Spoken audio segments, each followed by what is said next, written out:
12 એસપીમાં સ્થાનિક સંસ્થાઓ સાથેનો પત્ર વ્યવહાર. સ્થાનિક સંસ્થાઓ જે છે એ સ્થાનિક સ્વરાજ્યની સંસ્થાઓ તરીકે પણ ઓળખી શકાય છે. આપણે સ્થાનિક સંસ્થાઓ તરીકે બિનસરકારી સેવાભાવી જે સંસ્થાઓ છે નિઃશુલ્ક અથવા રાહતના દરે સેવાઓ આપતા સ્થાનિક સંકુલો અને સહકારી મંડળીઓને પણ ગણાવી શકાય છે, એટલે કે કોઈપણ ચાર્જ લીધા વગર. સ્થાનિક સ્વરાજ્યની સંસ્થાઓમાં ગ્રામ પંચાયતો, તાલુકા પંચાયતો, જિલ્લા પંચાયતો, નગરપાલિકાઓ અને મહાનગરપાલિકાઓનો સમાવેશ થાય છે. સ્થાનિક સંસ્થાઓ જે છે તેમના સાથેનો પત્ર વ્યવહાર જે છે કઈ કઈ બાબતે થાય છે આપણે જોઈએ. એક તો જાહેર ઉપયોગી સેવાઓ મેળવવા માટે, મળતી સેવાઓની ફરિયાદ, એટલે જે બી સેવાઓ મળે છે તેને ફરિયાદ કરવા માટે, કમ્પ્લેન કરવા માટે અથવા બિરદાવવા માટે, જાહેર હિતને લગતી બાબતોને જે છે એ ધ્યાન દોરવા માટે. પછી છે જે તે સંસ્થાની કાર્યપ્રણાલી વિશે સૂચનાઓ અંગે, જુદા જુદા પ્રકારના જે છે દાખલાઓ કઢાવવા અંગે. પછી જે તે સ્થાનિક સંસ્થાઓના જે તે વિભાગના વડાઓ કે અધિકારીઓને સંબોધીને પત્રવ્યવહાર જે છે એ કરવો જોઈએ છે. હવે પત્ર સાથે કેટલાક જરૂરી દસ્તાવેજો છે એ જોડવા પડે, તેને સંલગ્ન એટલે તેને જોડાયેલા ફોર્મ્સ જે છે ભરવા પડે છે, અથવા તો ફોર્મ ના હોય તો અરજી લખવી પડે છે, અરજી કરવી પડે છે. અને નિયમ જે હોય છે એ નિયમને અનુસરીને જે બી ફી લાગુ પડતી હોય એ ફી પણ ભરવી પડે છે. અને આ પ્રકારના જે પત્રો જે છે તેની રજૂઆત કેવી હોવી જોઈએ? ખૂબ જ સ્પષ્ટ અને કેવી હોવી જોઈએ? મુદ્દાસર, એટલે વિગતવાર હોવી જોઈએ કે તમે કયા કારણથી પત્ર લખો છો અને તમે શું ઈચ્છો છો તેનું કારણ સ્પષ્ટપણે અંદર દર્શાવવું જરૂરી છે. જે તે સંસ્થામાં પત્ર આપ્યા પછી તેની નકલ અરજદારે રાખવી ખૂબ જ જરૂરી છે. જો પોતાની પાસે પ્રૂફ હોય તો તે આપણે ભવિષ્યમાં જે છે એ કામ લઈ શકીએ. હવે આપણે જોઈએ પત્રમાં પહેલો પત્ર, નગરપાલિકાના ખાળકૂવા વિભાગને ખાળકૂવાની સફાઈ અંગે અરજી કરતો પત્ર. તો પહેલાં તો આપણે એ સમજીએ કે ખાળકૂવો એટલે શું. જે ગામડાઓમાં આપણે જોઈએ કે જ્યાં ગટર સુવિધાઓ નથી હોતી, બરાબર, ત્યાં ગટર સુવિધાની જગ્યાએ શું હોય છે? ખાળકૂવો હોય છે. તો આ ખાળકૂવો જે છે એ ખાડા સ્વરૂપે બનાવવામાં આવે છે અને તેને એક સંપૂર્ણપણે ઢાંકી દેવામાં આવે છે અને સમયે સમયે આ ખાળકૂવાને જે છે એ સાફ કરવામાં આવે છે. તો એ ખાળકૂવાની સફાઈ કરવા માટે અરજી કરતો પત્ર છે. પત્ર જે છે એ કોણ લખી રહ્યું છે? વિપુલભાઈ આદેસરા, બરાબર. અને સુદામા વસાહત ગાંધીપુર ખાતે, જે મોરબી ખાતે રહે છે, તે ત્યાંથી પત્ર લખવામાં આવી રહ્યો છે, જે 22મી જૂન 2017ના રોજ લખવામાં આવ્યો હતો. ફોન નંબર જે છે અહીંયા દર્શાવેલો છે. તમે ઈમેલ આઈડી પણ દર્શાવી શકો છો, એ ઓપ્શનલ છે, દર્શાવવું હોય તો પણ અને ના દર્શાવવું હોય તો પણ. પછી પત્ર કોને લખી રહ્યા છીએ? આપણે નગરપાલિકાને લખી રહ્યા છીએ, બરાબર. તો અહીંયા શું આવે? પ્રમુખશ્રી, મોરબી નગરપાલિકા ખાતે, મોરબીમાં પિન નંબર દર્શાવેલો છે. અને કયા વિષય જે છે અનુસાર લખી રહ્યા છે આપણે? તો ખાળકૂવાની સફાઈ અંગે, બરાબર. હવે આગળ જોઈએ તો સંબોધન દર્શાવેલું છે, સાહેબશ્રી. સરકાર દ્વારા ચાલતી ગરીબ આવાસ યોજના હેઠળની સ્કીમ સુદામા વસાહતમાં અમોને જે મકાન જે છે એ ફાળવવામાં આવ્યા છે, એટલે જે મકાન તેમને ફાળવવામાં આવેલા છે, તો આ વિસ્તારમાં હજુ સુધી ગટરની સુવિધા ના હોવાથી ઘર વપરાશના પાણીના નિકાલ માટે ખાળકૂવાની સગવડ ઉપરોક્ત આવાસોના બાંધકામ સાથે જ કરવામાં આવી છે. એટલે જે બી તે લોકોને મકાન ફાળવવામાં આવેલા છે તેની સાથે ખાળકૂવાની સુવિધા પણ આપવામાં આવેલી છે.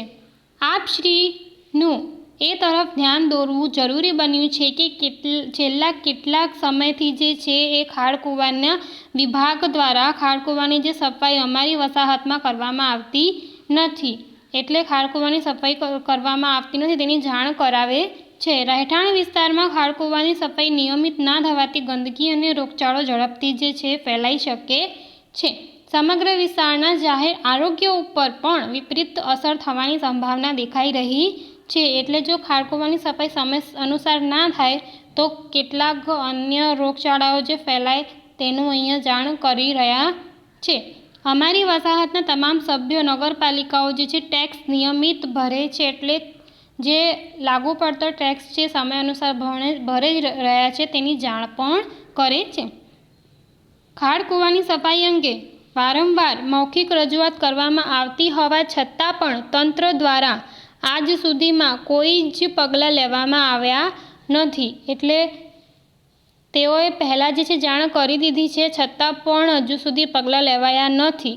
અમારી આ ફરિયાદનો સત્વરે ઉકેલ લાવવા વિનંતી. જો નજીકના સમયમાં નગરપાલિકા દ્વારા નક્કર પગલાં લેવામાં આવશે નહીં તો અમારા વિસ્તારના રહીશોને ગાંધી ચિંત્યા માર્ગે આંદોલન કરવાની ફરજ પડશે. એટલે પોતે કયા જે આગળના પગલાં લેશે તેની પણ અહીંયા જાણ કરી રહ્યા છે કે જો સમય અનુસાર તેઓ કાર્ય નહીં કરે તો તેઓએ ના છૂટકે આગળના પગલાં જે છે એ લેવા પડશે. અને છેલ્લે દર્શાવેલું છે કે આપનો વિશ્વાસુ, જે જમણી બાજુ આવે અને કોણે લખેલું છે તેની સહી વિપુલ આદેસરા, જે કોણ છે ચેમ્બર છે સુદામા વસાહતના. અને છેલ્લે તેમણે બિડાણ જે છે એ સાની રાખેલું છે ટેક્સ બિલની નકલ. તો અહીંયા બિડાણ જે છે એ લખવું જરૂરી બને છે, જે બી તમે બિડાણ અંદર રાખો. બીજો લેટર છે સેવાના હેતુ માટે જમીન ફાળવવા અંગેનો પત્ર. જમીન મેળવવા માટે જે છે પત્ર લખવામાં આવી રહ્યો છે. એ પત્ર કોણ લખે છે? ટ્રસ્ટ દ્વારા લખવામાં આવી રહ્યો છે. એટલે સેવા કલ્યાણ ટ્રસ્ટનું જ નામ જે છે એ વચ્ચે આવે અને ત્યારબાદ એડ્રેસ જે છે એ જમણી બાજુ આવે. એ બી એક જ લાઇનમાં, તો એ ખાસ ધ્યાન રાખવું. શાંતિ ચેમ્બર્સ, ચ5 રોડ, ગાંધીનગર, અને પિન નંબર દર્શાવેલો છે ગાંધીનગરનો. કઈ તારીખે પત્ર લખેલો છે? 22મી ઓક્ટોબર 2017ના રોજ. ફોન નંબર અને ઈમેલ આઈડી જે છે અહીંયા દર્શાવેલું છે. આપણે પત્ર નગરપાલિકાને લખી રહ્યા છીએ એટલે પ્રમુખશ્રી, ગાંધીનગર નગરપાલિકા, ગાંધીનગરનો પિન નંબર. ત્યારબાદ આવે વિષય, તો સેવાના હેતુ માટે જમીન ફાળવવા અંગે. વિષય લખ્યા બાદ સંબોધનથી શરૂઆત કરીએ. પત્રની સાહેબશ્રી, સેવા કલ્યાણ ટ્રસ્ટ ગાંધીનગરની સેવાકીય પ્રવૃત્તિઓથી આપ વિદિત હશો એવું અમારું માનવું છે. છેલ્લા 50 વર્ષથી અમારું ટ્રસ્ટ જે છે ગાંધીનગર અને તેની આજુબાજુમાં આવેલા ગામડાઓમાં વ્યસન મુક્તિ, સાક્ષરતા અને કલ્યાણ કેળવણી જેવા સામાજિક કાર્યો નિસ્વાર્થ ભાવે કરી રહ્યું છે. તો તેઓ કયા પ્રકારના જે કામ કરી ચૂક્યા છે તે પણ અહીંયા રજૂઆત કરી છે કે તેઓ કયા કાર્ય જે માનવ કલ્યાણના હિતમાં છે તેની અહીંયા જે છે રજૂઆત કરી છે. ગાંધીનગર ચારે દિશાઓ તરફ વિસ્તરી ચૂક્યું છે. ગાંધીનગર શહેરના વિસ્તરણના કારણે નજીકમાં આવેલા ગ્રામ્ય વિસ્તારની જે પ્રજા પણ ગાંધીનગરમાં રહેવા માટે આવી ગઈ છે. વિકસી રહેલા નવા ગાંધીનગરના વિસ્તારોમાં તો આધુનિક સગવડો જેવી કે દવાખાના, શાળાઓ, હોટલો, કચેરીઓ વગેરે જે છે એ પ્રાપ્ય છે, એટલે કે હાજર છે. પરંતુ આ વિસ્તારોમાં શહેરના નાગરિકો માટે પુસ્તકાલયનો અભાવ છે.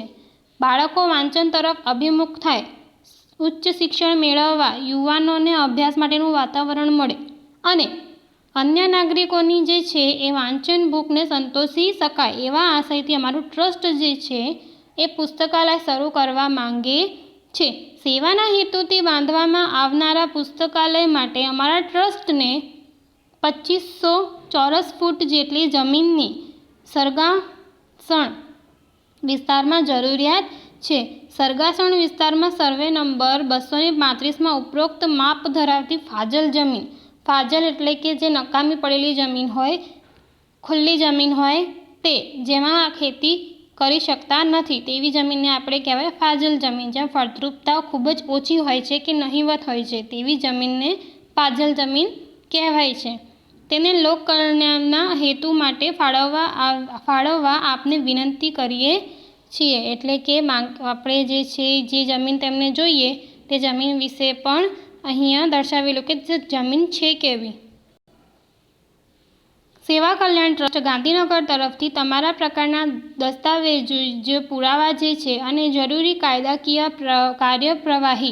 કાર્યવાહી જે છે એ કરવા માટે ગાંધીનગર નગરપાલિકાને ખાતરી આપીએ છીએ.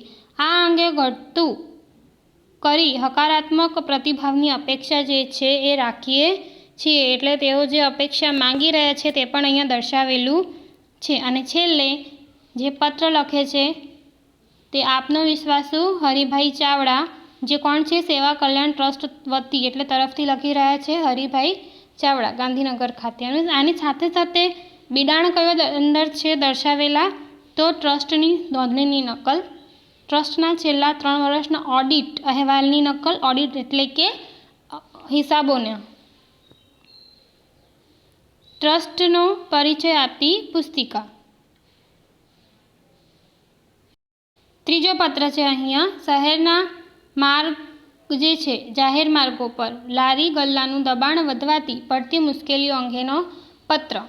પત્ર કોણ લખી રહ્યું છે, તો અંકિતભાઈ વ્યાસ, જે 221 સુખ ટાવર સ્વામિનારાયણ મંદિર પાસે કાલાવાડ રોડ ખાતે રાજકોટમાં આવેલા છે. બરાબર.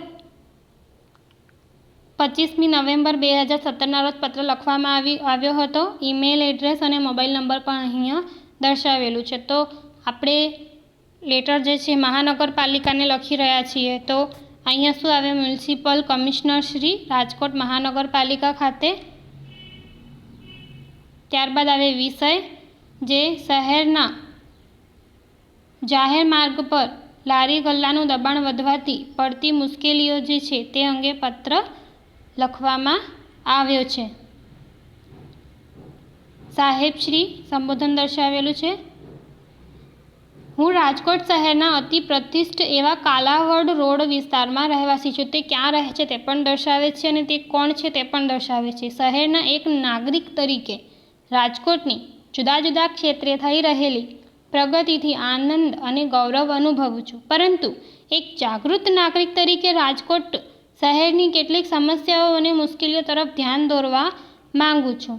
છેલ્લા કેટલાક સમયથી રાજકોટ શહેરના મુખ્ય વિસ્તારો એવા 150 foot ring road, Kalawad road અને રેસકોર્સ વિસ્તારના જાહેર માર્ગો પર લારી ગલ્લાનું દબાણ વધવા માંડ્યું છે, જેના કારણે આ વિસ્તારોમાં ફૂટપાથ જે છે નામશેષ થઈ ગઈ છે. એટલે દબાણ વધવાના કારણે ફૂટપાથ પણ જે છે એ દબાણમાં આવી ગયું છે. રાહદારીઓ માટે અગવડતા ઊભી થાય છે અને ફરજિયાતપણે જાહેર માર્ગ પર ચાલવું પડે છે, જે સલામતીની દૃષ્ટિએ યોગ્ય નથી અને વારંવાર નાના મોટા અકસ્માતો થતા રહે છે. શહેરના જાહેર માર્ગો પર લારી ગલ્લાનું દબાણ વધવાથી વાહનોના વપરાશ માટેની જગ્યા ઓછી થાય છે ને ટ્રાફિક જામ અને પાર્કિંગની સમસ્યાઓ ઊભી થાય છે. તદુપરાંત ગંદકી અને કચરાના પ્રશ્નો જોવા મળે છે. એટલે કયા મુશ્કેલીઓ તેમને જોવા મળે છે તે પણ અહીંયા રજૂઆત કરેલી છે.